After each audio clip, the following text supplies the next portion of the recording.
Welcome to another episode of Empower Apps. I'm your host, Leo Dion. Today, I'm joined by Pol Piella Abadia. Paul, thank you so much for coming on. Amazing. Yeah, thank you for having me. Yeah, Yeah, been uh, a long time listener of the podcast and yeah, happy to be here. well, I'm happy to have you. Big fan of your blog and your newsletter. And, um, we started using your app, which we'll talk about, QReate.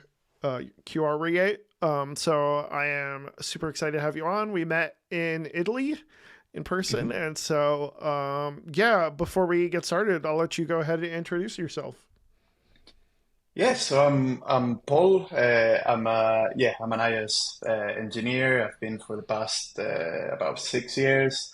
I've been living in the UK. I'm originally from Spain, but been living in the UK for the last 9 years. So I work at the BBC at the moment. That's all about to change. So I'm gonna move countries in about a month. So I'm going back to Spain, going back home, and I'm starting like a new chapter, new adventure, and everything Nice. next month. So that's why my background is very empty at the moment. I've got boxes all over the place, so just tidying up my whole life in this flat and everything. No Um, problem. yeah, but other than, my iOS role, I write, as you said, I write a lot of content online. I've got my newsletter, the iOS CI newsletter. I've got my blog, which is polpiella.dev. And yeah, just try to like keep up with, the community and write as I learn and as I kind of like do a bunch of stuff. I focus like mainly as well on like tooling, CI/CD, which is like my main kind of like area of like interest and expertise. So yeah, I write a lot of like tooling, talk a lot about tooling as well at conferences. So yeah, that's a bit about me. So I wanted to start our discussion talking about your expertise, which is CI. Hmm. And kind of, we did an episode a few years ago with Kyle Newsom, and it's some things have changed a bit in that space. What's kind of been the big changes in the last few years when it comes to CI? So I think in terms of like the like CI/CD and how it's like changed over the years, I think the introduction of things like GitHub Actions has like really opened up like a world of possibilities for like people wanting to learn more about what goes like under the hood and wanting to like make things for like their own apps. Like since I started my career, it was always kind of like a gray area that there was one person who was some form of like wizard in the company or someone who really knew Right. about CI/CD, that all Yeah, of the work exactly. was dumped onto them. So that was one of my, my passions, was to kind of like learn a lot about it and, properly understand it and make, everyone in your team as well involved with it, because we're all kind of like responsible as part of like an iOS team. Think mainly big changes. You don't like, there's a lot of like things now that you can like find out there, like in the open, you can do for free as well. So you've got GitHub Actions. If you've got a public repository, for example, you can get unlimited minutes for macOS runners. Arguably, it's not the fastest, but you can literally, there's no barrier of entry to your like CI/CD if you've got like public repositories.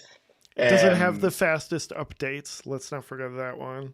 No, it really doesn't. Like it probably has the slowest updates, actually, I would say. Yeah. Yeah, and it's actually very expensive if you want to get the, macOS runners on like private repos as well. Okay. It's fairly pricey and it doesn't come with like fast updates either if you go like GitHub hosted.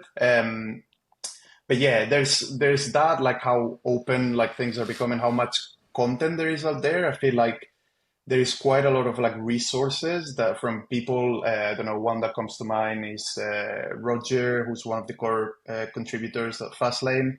He writes a ton about like CI/CD as well, and there's like Manu Herrera as well, who I share a lot in my blog, who also writes a lot about CI/CD.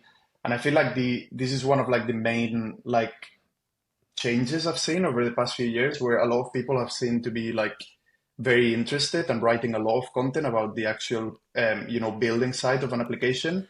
Right. And obviously, the big like game changer in the past few years for like iOS apps is Xcode Cloud. Obviously, I think it was last year or the year before that it got introduced. Yeah. Right.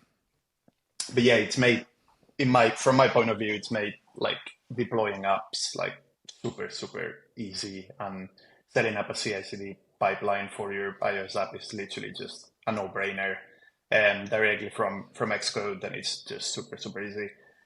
So for me, that's in terms of like iOS CI/CD, that's the big like game changer over the past couple of years. What's your thoughts? Like, if you were going to get started today without any experience, what would you use?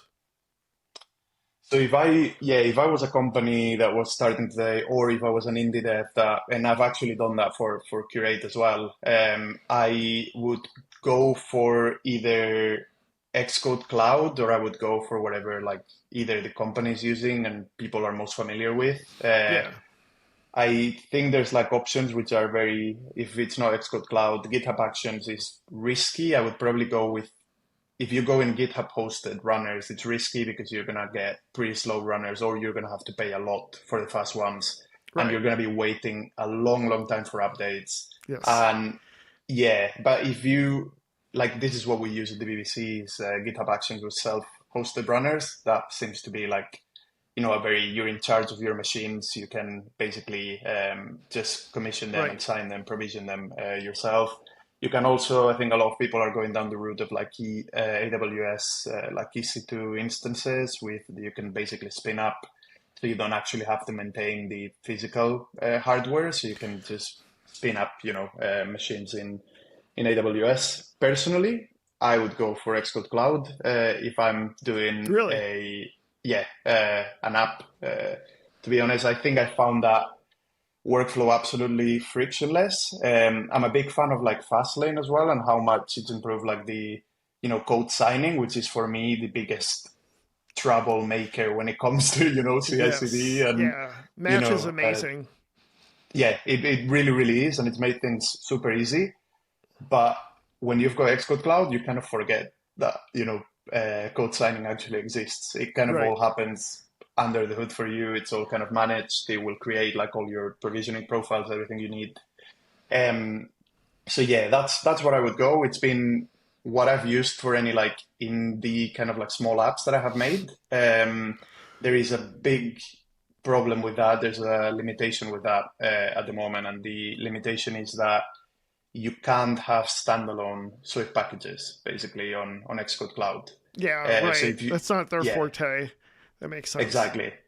So if you're developing a library basically, and you just want to use Xcode Cloud for your Swift package, you can't do it like standalone. You need to embed it in an application and then create a an app on App Store Connect as well, so that you can have a link to it. It's a bit, Oh wow, yeah, that it's a bit, seems yeah, yeah. painful. You're Yeah, really trying to put a square peg in a round hole there. Yeah, because I mean their exactly. interest is getting stuff on the app store, so that makes total sense. Mhm. Yeah. Yeah, so I use GitHub Actions for all my Swift package stuff. That's just Mhm. the easiest way to go.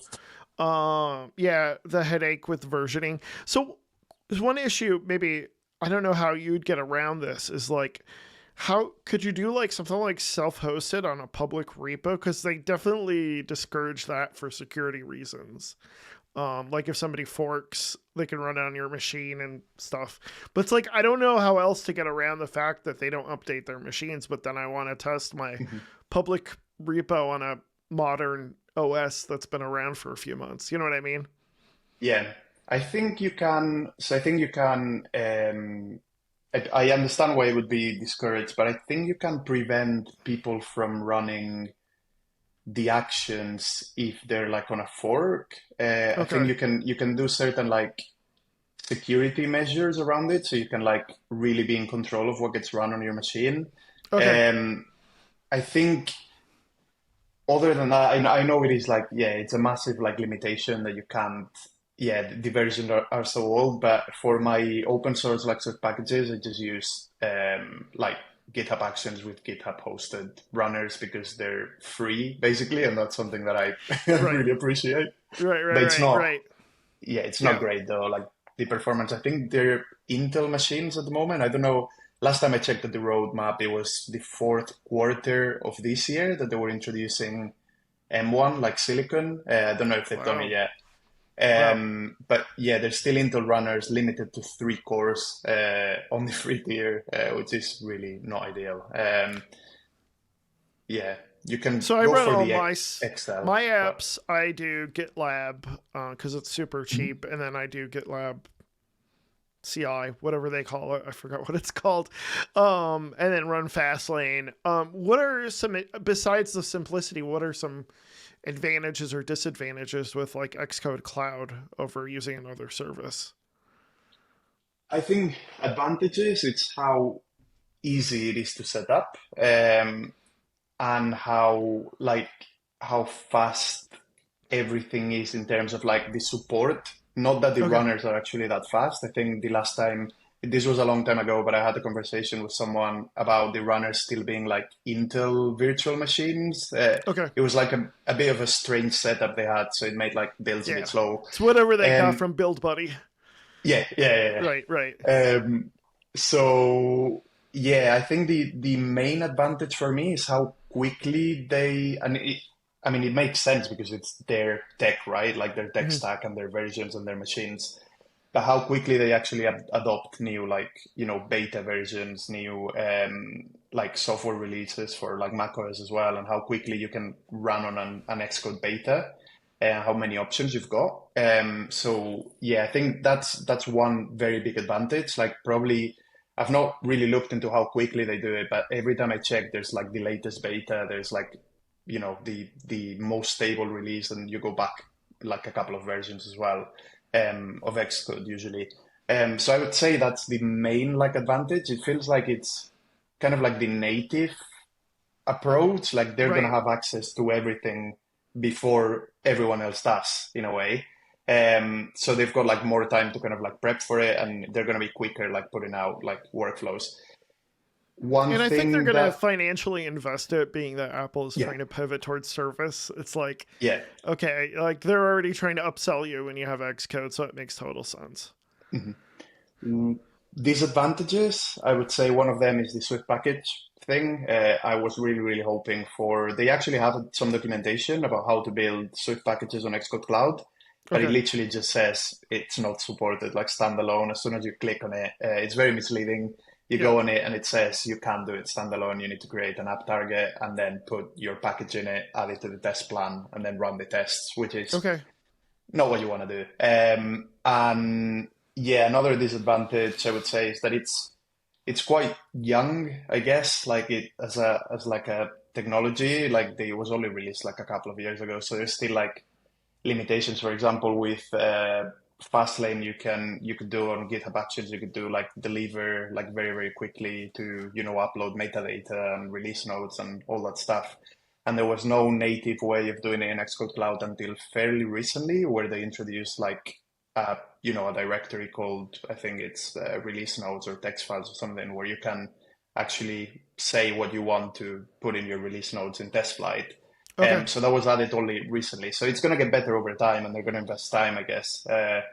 And the last thing I would say about disadvantages is there's a free tier at the moment, which is ideal for any like indie devs. You're not, it's like 25 hours a month, I think, and you're probably not going to use them. Yeah. If you're like a solo dev. But that's something that's in the like little writing on the pricing page, is that that's ending at the end of this year. So there's not going Okay. to be a free tier from the beginning of next year. So you're going to be paying 14.99, I think, on the cheapest tier, and that will, For yeah, $4.99, like $5 no, or no, $50?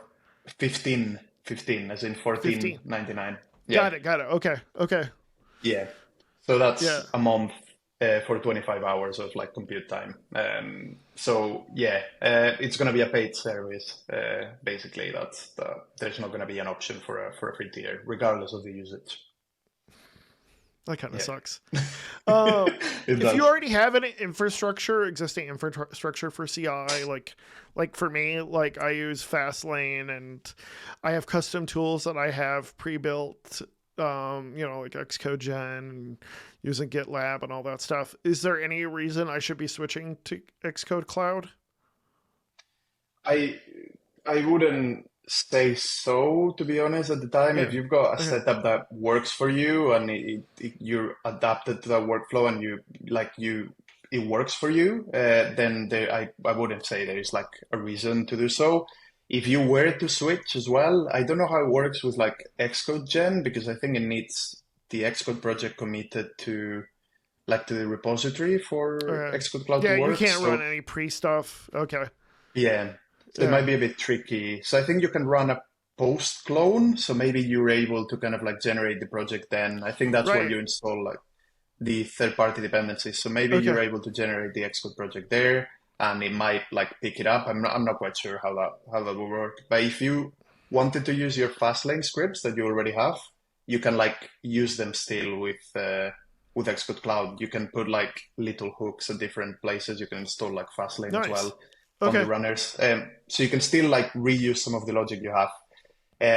As to whether I would switch or not, if you've got something that works for you, to be honest, I probably wouldn't bother. If you start something fresh and you want to try it out and see if it kind of like works for you, I would maybe like suggest trying it out because it's pretty good. But it has to be like a specific use case. It has to be an application. If you're releasing an open source package or a library or anything like that, I wouldn't bother because it doesn't. You'll be jumping through like hoops to make things work, and Right. it'll be more Right. painful than useful. So let's talk a little bit about Xcode 15 and what do you think are like the biggest game changers that's come out in the last few months that's gonna like really help Mhm. development. I think in terms of like project structure and something that I've been like frustrated for some time now, with like modular projects because I work in iPlayer in the BBC. I work in a very big like modular project, and we've got Okay. a bunch of like dependencies that are internal to the organization that are still like CocoaPods, so we can't really use some of our packages. Some of our modules are Swift packages. Some of the other ones are Xcode projects like frameworks. So we've got like some dynamic frameworks, and some of the pain that we actually experience is that you can't in like Apple ecosystems in iOS, you can't really have like umbrella frameworks that embed like other frameworks basically. So you need to kind of embed them, link them dynamically on a library or a framework, and then embed them at the root of your application. Okay. So say you've got like a feature, your home feature, and you split your feature into two different modules, which is the UI and the core. You not only, if everything's dynamic, you not only have to import home on your app target, you also have to import home UI and home core, Okay. because like can embed them so it can find the app can find them at runtime.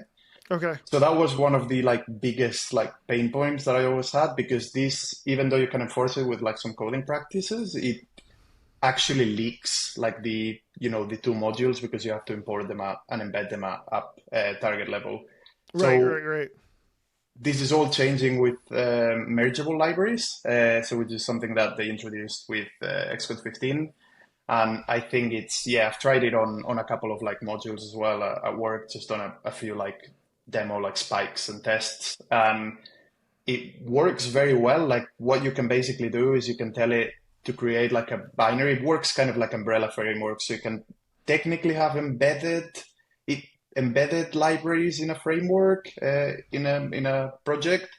And what it does is it gets the best of like static and dynamic frameworks. It does a lot of like magic as well, and it makes like your dependency list at the app target level a lot simpler. So that's one of the things that, for maybe selfish reasons, because I work in like modular applications quite a lot, Yeah. Yeah. I'm Yeah. super Yeah. super excited about. So is this Um, like you would set up a framework? You set up frameworks in Xcode, and then you say make them mergeable libraries, I guess, or how does that work? mhm.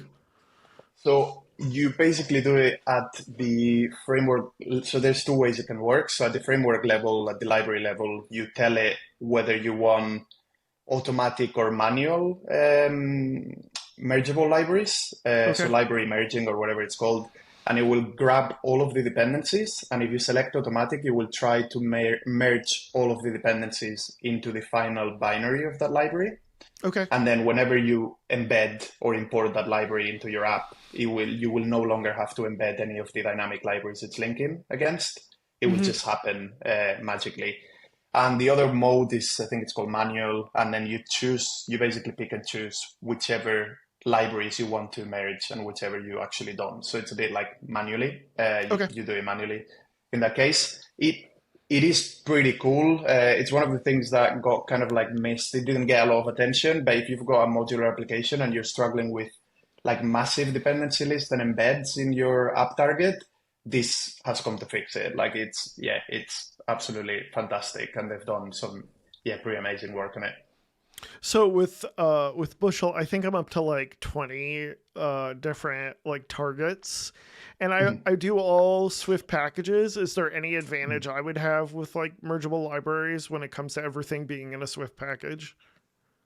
So I think you get all of the cool things for free if you're Okay. in a Swift package. So in a Swift package, you can declare whether you want it to be dynamic or static. You want the type to be dynamic or static, or you can leave in blank, which means that Xcode will do some magic for you and it will Okay. pick Okay. what suits best. Okay. So you get all of this is free for you on Swift packages. This is for Xcode frameworks, basically. Got it. Got it. So if Which, I'm automatically yeah. creating a project and referring to the product in my app, then it'll automatically use whatever it's supposed to use. Okay. Yeah, Yay. Good job, me. yeah, exactly. Yeah, it's fantastic. Like, I think the only reason why we've got Xcode frameworks is because we've got like some limitations where we need to import like CocoaPod dependencies and stuff Right, like that, right. which I is, get it. yeah, I it's get a it. bit annoying. Objective C, Yeah, Python, God yeah, knows why. Okay. that as well. Um, one of the things you have on here is, well, let's talk about Swift packages. There's a couple of things we've got this year. So macros now is Mhm. essentially a part of a Swift package. Like, there's no way of building your own macro without going around Swift packages. You pretty much have to do it through that, correct? Mhm. What's Yeah, been your yeah, yeah. experience with macros? Have you built your own yet?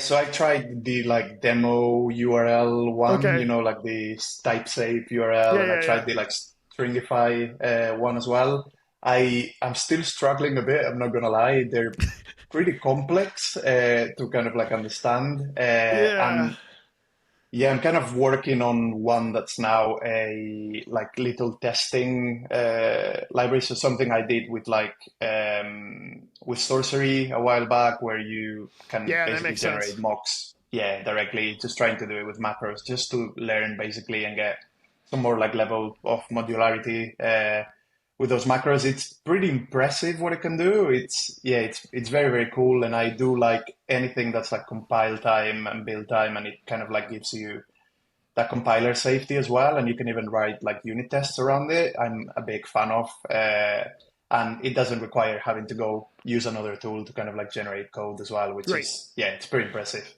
Right, And right. obviously, it makes sense to be familiar with all of that, right? Because SwiftData is using that, and obviously the new observable stuff, it's all going to be using macros as well. So yeah, it makes a lot of sense to get as familiar as possible. I have to say, I've been kind of avoiding it a bit as much as I could because I feel Yes. like it messes with my head quite a lot. Like when I start looking at the Yeah. syntax trees and all that kind of thing, I end up just writing a ton of strings of code, just trying to like, this is what I want to generate, do this for me.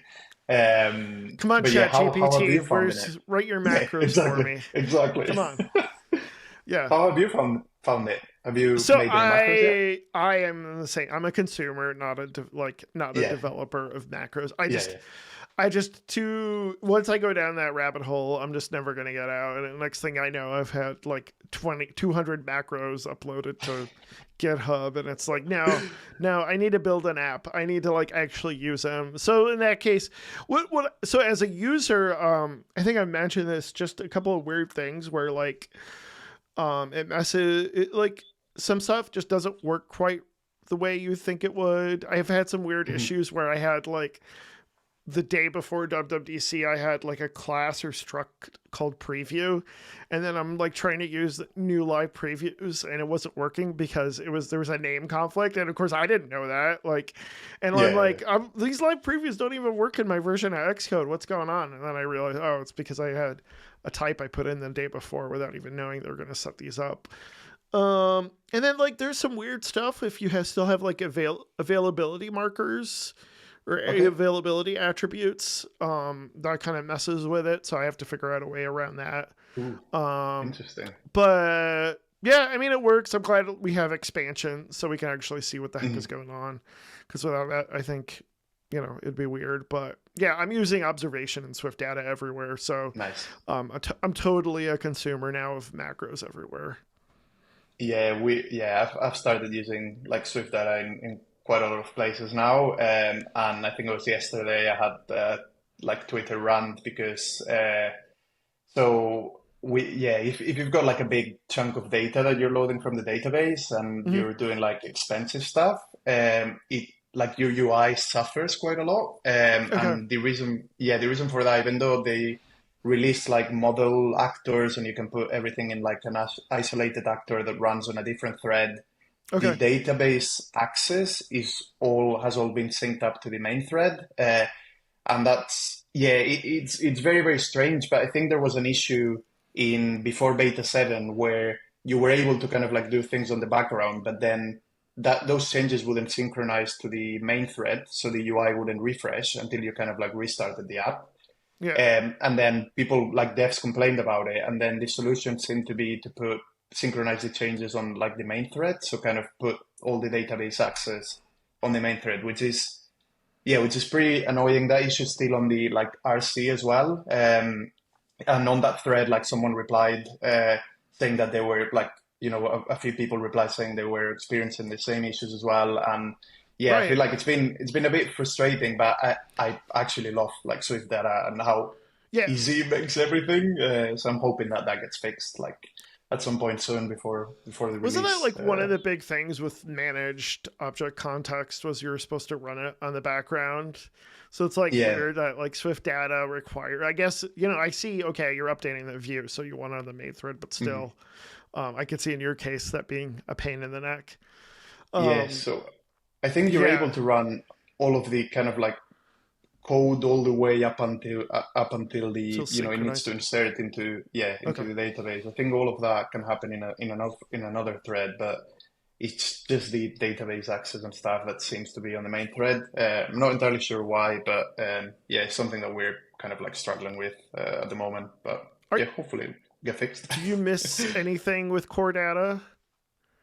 I don't I don't think so. I wasn't like I Okay, know like QReate still uses core data, so I've not okay, migrated anything yet because it needs to run on like older versions of that makes macOS. sense.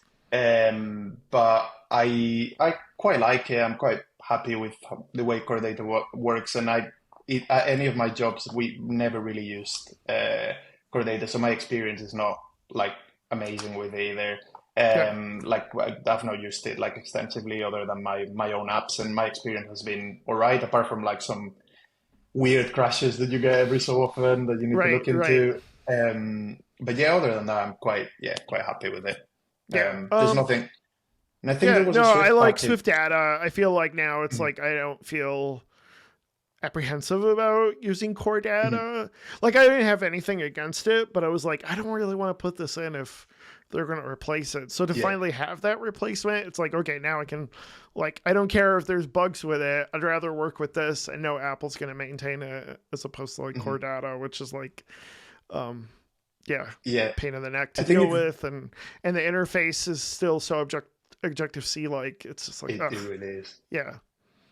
Yeah, I think if there's something that you're missing from core data that you don't have in Swift data, I think someone read it in like iOS Dev Weekly a couple of weeks ago. Someone made a Swift package called Swift Data Kit, Okay, which kind of like bridges the gap and gives you like some extra functionality nice. it exposes some like core data, more like complex functionality that's not available to Swift data. Okay. I've not tried it yet, but it sounds pretty interesting as well. If you want like some extra bits, or there's something that you like you wish Swift data had that core data. Yeah. Any other developer stuff you want to talk about before we hop in and talk about some of the projects you're working on? I think. I think that's about everything. I think other like Xcode 15, well, that's more of a like a Swift 5.9 feature that I think it's great, is the fact that you're now going to be able to do network requests from like Okay, Swift yeah, package explain management. that a little bit. What does that So mean? yes, so basically, the way plugins used to work, so they're the equivalent to like build phases in Xcode projects. So you can run build scripts where, or even command plugins where you either run them as part of the build process or you run them manually when within a Swift package, basically. So Swift package plugins for like the safety of the developer and for, for safety reasons, they run on a very tight like sandboxing environment, which Yep. means that you can only write to a specific directory. And if you've got a command plugin, if you want to write to the package directory, you need to ask for permissions basically. But from Swift, and they also don't allow you to do any network requests to either like a local server or to a remote server, basically. And from Swift 5.9, there's a new permission you can ask. So you can ask the user for permissions to make network requests. So it's going to make like command plugins super, super useful because you'll be Nice. able to make any network request you want. And this is an example of this is the, don't know if you've used the Swift AWS Lambda runtime Yes. project. Yes. Yep. So Yeah, I they've did a got a, client project with that. So yeah. yeah, so they've got a command plugin to package your Swift Lambda Yep. into a zip file, which is called archive, and that requires you to disable the sandbox so that you can make requests to like a Docker daemon to build the application. Mm, yeah. Yeah. Yeah. So you're no longer going to have to disable the sandbox. They'll just need to add a permission from Swift 5.9 that says, we need your permission to make contact with the Docker daemon, and it will be like a lot simpler, and you'll build a bit more like trust. You won't have to ask the user to be like, oh yeah, disable like your sandbox to for us to run all this code. You'll be able to say why you want to disable the sandbox and only for that specific reason. So I think that's a big like game changer for tools like that Hmm. that need to make network requests either to like a local server, remote, or like to a Docker like daemon as well. So yeah, that's another big thing coming in. Yeah, Swift 5.9. We're talking about Swift packages. Like, what kind of stuff do you do in your CI to make sure that your packages are easily consumable and working properly? So I think in my like CI/CD, what I do is I tend to run them in like if I support like multiple platforms, I tend to just run them in both of like I usually tend to support like Mac OS and Linux, so I just run them on Hmm. like both, Yep. and I spin up like a couple of workflows. Tend to have like automated like release workflows as well. I've written like a bunch of blogs about how you can automate like all this kind of stuff. Okay. Um, and I think in terms of like making sure that everything still works, like having tests and actually running them on Yeah. CI on all the platforms you support is the Yes. only way you can actually achieve like, make sure that everything works. And I'm a very, very forgetful person. And I think the passion for like tooling and CI/CD comes from that, Yeah. from like, Yep. I'm on the yeah, same page. mistakes I have done. Yeah, I've done Yeah. in the past that I want to fix basically. Yeah. So I've got like, yeah, I'm doing the same thing. I'll set up a matrix for Linux, Mhm. Ubuntu to run, a couple of versions of Ubuntu, a few versions of Swift, whatever I support. And then like same thing, try to do the whole gamut of Mac OS versions. And then you do like Mhm. Xcode build for iOS or watch OS or whatever else I want to support. So yeah, I'm on the same page as you. Nice. Um, what's this thing about automated accessibility audits? Yeah, so that's another of the things I was like super excited about because we so at the BBC we've got like a very big focus on like accessibility for our app, and one thing that I wanted to do a while ago, and there's an amazing like library that is no longer maintained anymore, but uh, by Rob Whitaker, who Yep. speaks a lot about like accessibility, and he's absolutely amazing. He made a library to automate accessibility checks on UI tests, so you would just spin up a screen in your app, and you could check for like whether your controls had enough like target size, they were big enough, like enough of a like a touch area, whether your images were labeled accordingly, whether you were missing like some accessibility labels, all that kind of thing. But yeah, it was still like a third-party library, and you had to kind of like import it. That is all now part of XCUI test or XCUI test element, whatever it's called. Okay. So yes, as with Xcode 15, you're going to be able to run accessibility audits basically. So you can spin up your application in a specific screen, and you can call on XCUI application, you can call perform audit, I think, or Okay. check accessibility, something like that. And then it will just check for whether you've got clipped text, whether your app resizes for like dynamic type, whether there's sufficient like color contrast for all of Okay. your text and elements. It's literally zero effort. Like it's minimal effort to set it up, and it can save you like a lot of like trouble. You can automate it on CI/CD, and if you've implemented a new feature like on UI and you've made a mistake, you've not, for example, not you've made your text like a color that's not got enough contrast, it will just flag it up and fail your build before you release, so you can go and fix it. Okay. It's pretty cool, and there's no need for like a third-party library. I guess it's all inspired by projects that, open source project that existed before, I guess. Rob So yeah, Rob kudos was to like happily Rob and Sherlocked as a developer. yeah, So yeah. yeah. But Um yeah, he made an amazing project, to be honest. So yeah, yeah, Rob's kudos to Rob's him. amazing. I met him, and Yeah. he's like you said, he's really dedicated to accessibility and stuff. So yeah, maybe I need to have him on, I guess.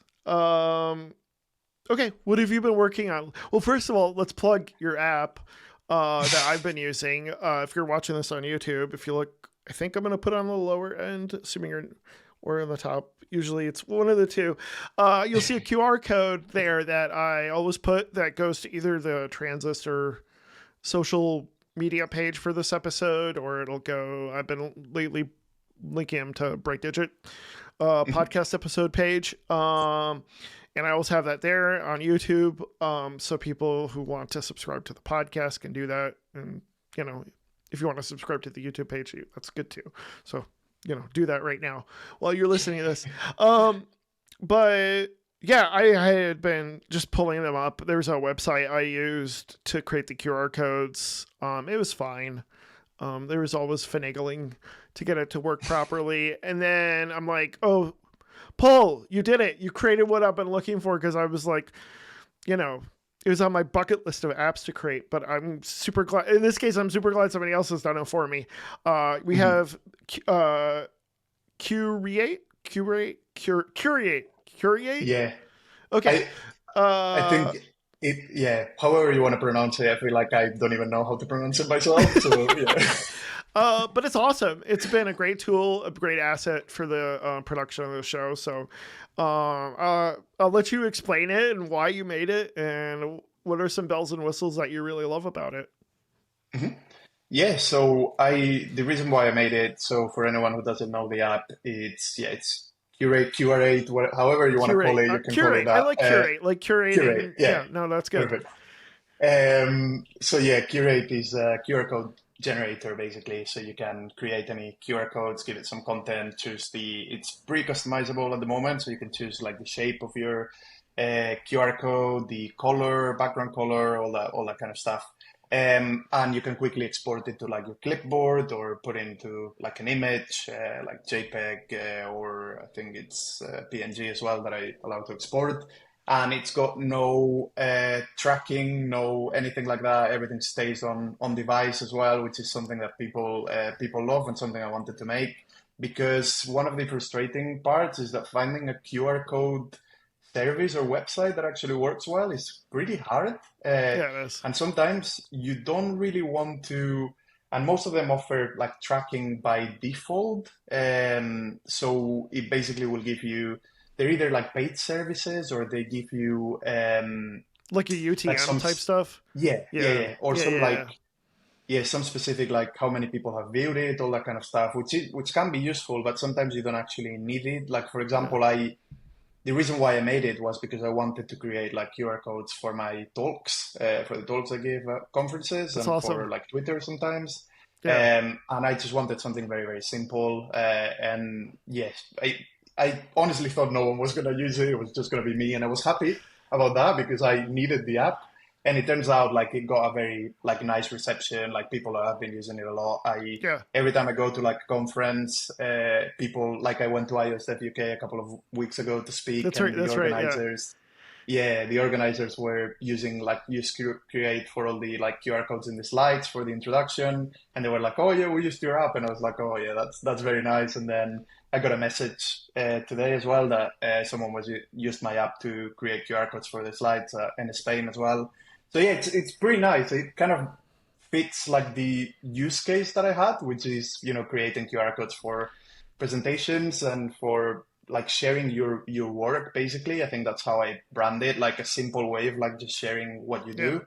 Yeah. Um, You could put a so little yeah, logo in the middle, which is what I do if you see. yeah, And it's like super simple. It's just exactly what I need. It's like all I want is something I can import into Final Cut and mhm, just put it in my videos. And so yeah. there it And there there it is. There it is. Yeah. Yeah. And it and works there's great.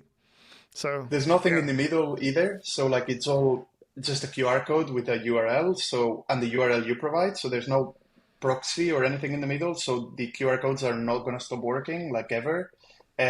So yeah, that's one of the things that I like because I went back to like a presentation I did last year and I grabbed all the QR codes that I had and none of them worked because I was using like some service that I had a free trial on. So they all stopped working because they pointed to either the service first and then that redirected to the URL, which is quite annoying. Like I don't want people to have to do that. And I think I got asked when I launched, someone asked, "Oh, does it have tracking?" And I was like, "Oh no, I might implement it in the future if people want it." And they were like, "No, no, no, please don't. Like we don't. I don't want tracking. Like I don't care about it. I really don't want it. Like it's Yeah. fine as it is." So yeah, that was some nice like feedback. Less work for me as well, I guess. What what was like so QR codes like I assume there's a ton of is there any native libraries to generate those? I know there's obviously native stuff to read them. Mhm. I think there is a way you can, and Paul Hudson has a way of like some article on how you can generate like QR codes natively. I don't think it's very customizable though. Okay. So you can generate like a box standard like QR code that then you can share with people. But I've used a library called, I think it's called QR Code. I can't remember what it's called. I can share it like with you later and you Yeah, can we'll put it put it in in the the show notes. notes. Yeah, What but it's was the pretty cool. biggest Like, Go ahead. no, you go for it. Go for it. No, I was just going to say what was the biggest challenge with building this app or what was the challenge that surprised you the most?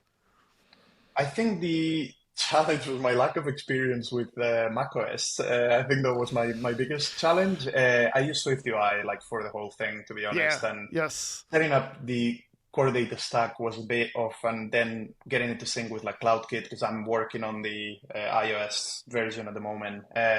So that was the biggest like challenge for me. I had very little experience with core data, and I thought it was a bit of a pain to kind of like get it all set up.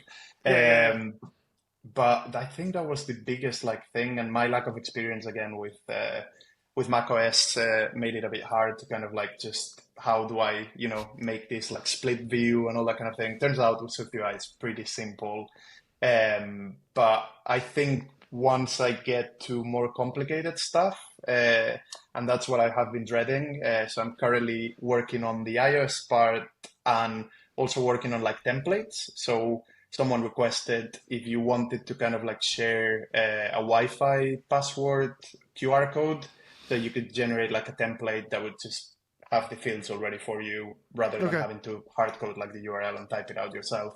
Yeah, I yeah, think yeah. I don't know how I'm gonna model the the core data stack at the moment, but I'll figure it out. It's gonna be a bit tricky. Maybe I'll Yeah, wait yeah, yeah. until SwiftData is a thing and it's live, and I don't know how I'm gonna do it. I'll figure it out. It's one of the beautiful things about like being a developer, right? It's just Yeah, find yeah. solutions to problems.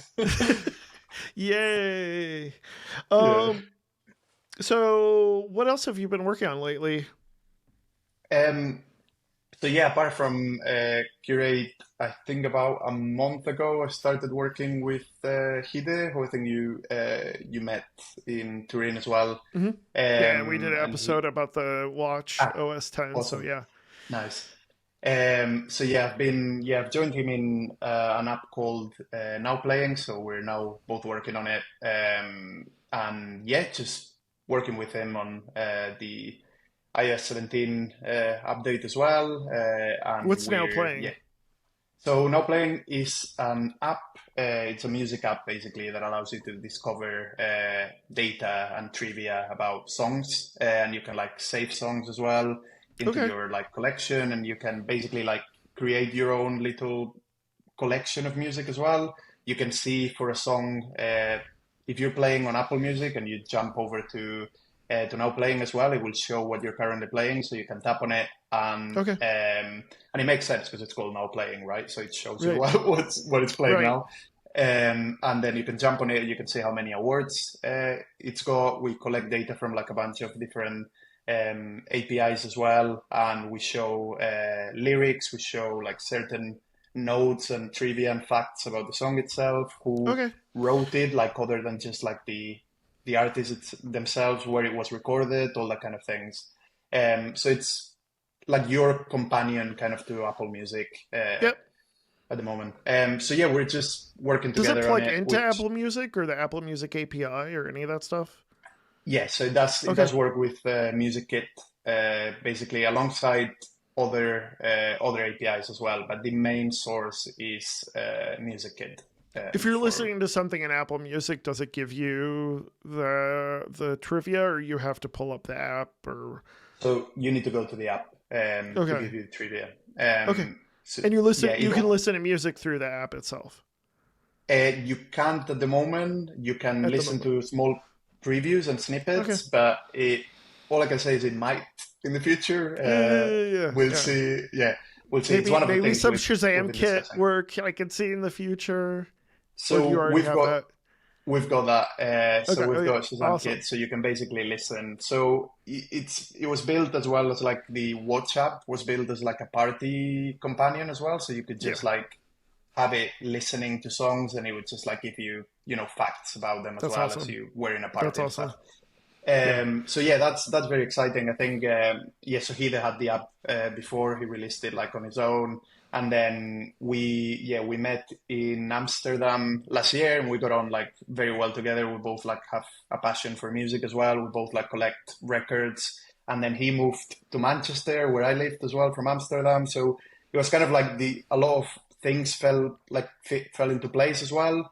And then after a while, we were discussing, and he was like, "Oh, I would love to just continue building this, like, but with you in this case." So we kind of like just decided to both like take ownership of the app and work on it together, and just take it forward and kind of like take it to the next like step, I guess. That's awesome. And that's A yeah, lot that's of where. devs Oh, love buying records. Like Adam had his presentation. I oh have yeah, Swift yeah, the Heroes. albums. Like Yeah, that's like yeah, that must be a thing, which I appreciate. But yeah, yeah. that's great. Um, It feels a bit weird, right? That we, as like we tech want people and analog. like Yeah, developers, we go back to analog stuff quite a yeah, lot. yeah, yeah, It yeah. does feel a bit weird, but Yeah. yeah, I don't know. Just to plug our next episode, Casey Liss is going to come on and talk about Call Sheet, a very similar app to Now Nice, Playing. So, just basically like a movie counterpart. So be on the look for amazing. that. Yeah, yeah, yeah. So yeah, that seems like a thing people want. It's like what do they call it? I think I talked to Hide about this, like I think we did talk about this app. So it's like the X-ray on Amazon, like that kind of Yeah, thing. yeah, yeah, Yeah, yeah, yeah. yeah. So, and I mean, that sounds like kind of what Casey's doing as well. So cool. Yeah, yeah. I love that stuff. So nice. So before we close out, I do want to geek out about one more topic. Mhm. Um, you want to build a ready to use UI components for CLIs in Swift. Um, this is something that I've geeked out about. There was a really forgot who the name, but I'll post the link to the repo. I mentioned it to you, but there's like Mhm. a ton of projects out there where people have been trying to do this. I've been trying to do this.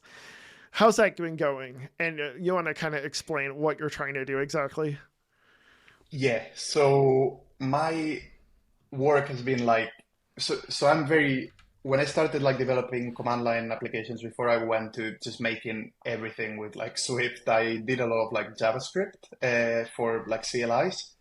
And I was very, very jealous when I moved over to Swift about how many libraries there were to do like pretty like stunning UI on like the terminal. You could even have like React components as well, like some form of like React components, like a very obviously like narrowed down version of React in the terminal.